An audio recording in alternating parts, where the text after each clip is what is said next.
Kapdům za krásnou kulisu. Všichni vás tady vítám na naší asi zhruba 15. vernisáži v galerii Nibiru. Jsem moc rád, že nám to Peťa Hajdela tady vyzdobil. Vítám tady pana magistra Aleše Hudečka, který nám potom obstará úvodní slovo. Samozřejmě i Míšu Sedláčka a Milana Ciměráka, kteří nám potom zahrají. A co říct, no? Peťa nám dlouho barvaničil v aréně, já ho mám rád. A nevím, jestli bych to měl říkat, Václav Rodek říkal, že jeho obrazy jsou na něj moc líbivé. Prostě mně to tak nepřijde. Peťa má krásnou ženu, krásné děti, tak proč by nemohl mít někdo šťastný život a proč by nemohl malovat pěkné věci.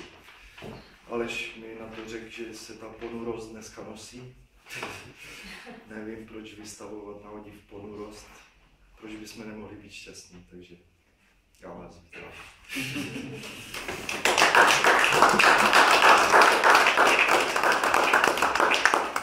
Dobrý podvečer, s oslovem tady Michalem, abych si připravil nějaké úvodní slovo, dneska jsem si na to vzpomněl. No vidíš, tak jo, tak to je prostě. Bavil jsem se s Petrem, ten mi říkal, že měl výstavu, kterou jsem bohužel nějak nestihl, v podobě v planetáriu a že tam že moc pěkné slovo napsala Dáša Lasocová, což mě teda taky moc nepotěšilo. Takže se předem omlouvám za svá slova. Jsou to spíše prostě jenom nějaké momenty, postřehy. Přiznám se, že Petrovy věci, tady tyhle nové věci znám jenom z fotek, že jsem je jako vážně neviděl. Takže jsem si rozklikl Facebook, kde to je, jo, kde jsem je dohledal a jsou to jenom takové postřehy. Vlastně jsem ani nevěděl, co tady bude přesně představeno. A to si sepsal celé ty 2 až 4 No jedna až. To je jedna. No, z obou stran. Jo. Jo. Takže i za to se předem.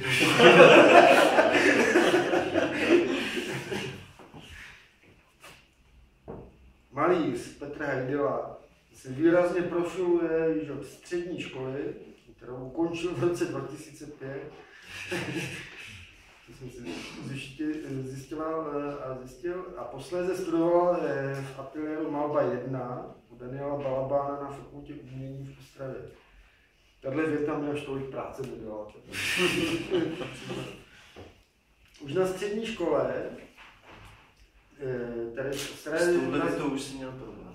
Ano, na střední umělecké škole v Ostravě patřil k silné trojici svých spolužáků, kteří již zavedeně fungují na české výtvarné scéně. Mám na mysli Pepu Madělovského, který měl dorazit, ale nevidím ho tady, a Martina Froulíka, který je v práci, ale on je tady pečený vařený, to nemusím představovat.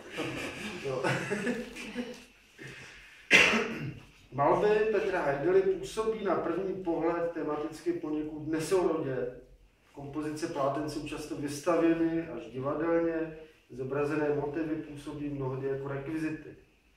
Tyto kolážovitě namalované obrazy však pozoruhodně drží pohromadě. Petrovy malby mohou svou skladebností upomínat na kompozice německého malíře Neo Raucha. Mohou. Neo Raucha. Ano. Jseš možná Neureich? Ne. Neureich. Myslím, že ne. Ne, Neo Rauch. Neo Rauch. Promiň. V pohodě. Přístup Petra Hajdely k malbě má velmi hravou formu, ve které často kombinuje zdánlivě rozdílné malířské vstupy. Mám na mysli velkorysé akvarelově malované skvrny, které střídají jemné geometrizující motivy a samozřejmě prvky zobrazivé jako figury, příroda a tak podobně. Petr má dar určité malířské bravury, dokáže namalovat prakticky cokoliv. Vzpomínám na jeho maturitní práci, tehdy svou maturitu maloval v areálu dolu Michal. Tam se nabízely takové atraktivní motivy jako těžní věž, nejrůznější technické detaily, známá řetískárna, je známe všichni a tak dále. Petr tehdy však sáhl po motivu zdánlivě banální. Namaloval sérii 2 pláten, ve kterých řešil detaily stěny, obložené rozbitými bílými či šedými kakličkami. Musím říct, že mě to tehdy nadchlo. Dle mého právě tyto kachle nejlépe vystihly Benny a Loci toho místa. Benny z Loci, myslím, že bylo to maturitní zadání. Je to přece už pár let.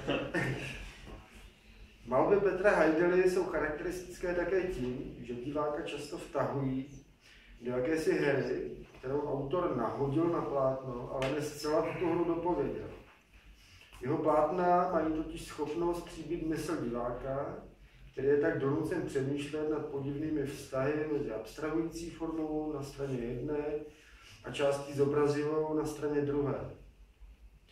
Oplývají také jistou nostalgickou poetikou, kterou autor umocňuje například s novou barevností nebo prvky. Tady to zrovna nevidím, ale říkám, měl jsem Facebook, v barevnosti se Inspirací se mu také stal především český film, spíše historický. Tady vidíme na jednom plátě. Cesta do pravdy. Ano, Cesta do pravdy. Skrze který může divák unikat do svých vlastních vzpomínek, do svého dětství. Petr si klade otázku, co je ještě krásné a co už je ošklivé. Je nespracované zvířecí maso ještě krásné nebo už ošklivé? Je kýč krásný či ošklivý? Je močál ještě krásný nebo už ošklivý? Tyto otázky Petr s nadsázkou aplikuje do svých malířských kompozic. Jestli však čekáte odpovědi, nedočkáte se. Výstava, potažmo malby samotné, jsou o tomto hledání a tudíž odpovědi hledejte sami v sobě. Název výstavy, malířská sezóna, odkazuje na autorovu etapu, životní etapu, ve které se právě nachází. Po jisté malířské odmoce se s vervou opět pustil do malování a podivuje o něm všude jen slyšet. To jen dokazuje, že Petr Hajdela je velmi schopný malíř, který u malování myslí hlavu a maluje srdce. Děkuji za pozornost.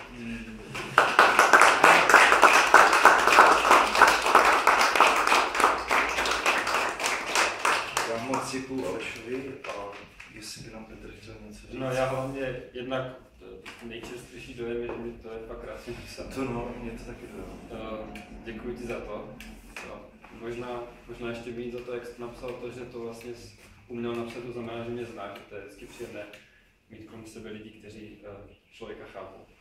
A já jsem rád, že jste tady přišli, děkuji klukům za úžasnou muziku, protože já až výtvarník považuji hudbu za ještě silnější. Je prostě o dobrý obraz vás může rozbrečet, ale nikdo vás neroztancuje, to hudba je. Já tancuju hodně rád. Ale kolem obrazu moc ne. Já mám jiné rituály v obrazu. Ale to si nechy pro sebe. Takže poděkování Michalovi, díky. Já jsem vlastně si představoval jednu výstavu tady už nějakou dobu zpátky. Vážně? Jo, tak jako představa, jak by ty věci vypadaly. Je to tak příjemný komorní prostor. No a samozřejmě díky, že jste přišli a já doufám, že si to užijete. Pro mě, když jdu na výstavu, tak se někdy stane, že se podívám na obrazy a odejdu a ten den je stejný, jak začal. Aha. A pak jsou výstavy, které mě zůstávají dlouho a dlouho. A některé v sobě nosím několik let už. A tak doufám, že ještě pár dnů budete mít některé z těchto očích před očima a obrazu před očima. Takže díky, užijte si to, vzadu je nějaké občerstvení a mějte se hezky a pěkný víkend.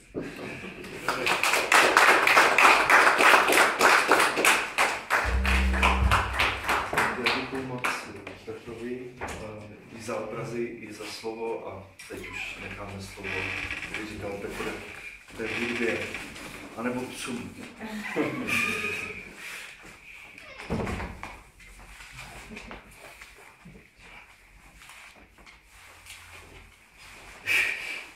Zeptal to je pantomima, oni začínají pantomimy. Se vidí průchodní muzikální. Ano, tady na širokém okolí. Pánové, slyšeli jste to? Když je to zahájené. Můžete. Jako říká se o bubenících, ne? Jsou dlužší, že no. Tak klade si s tím na tvrdý.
Ono je to trio.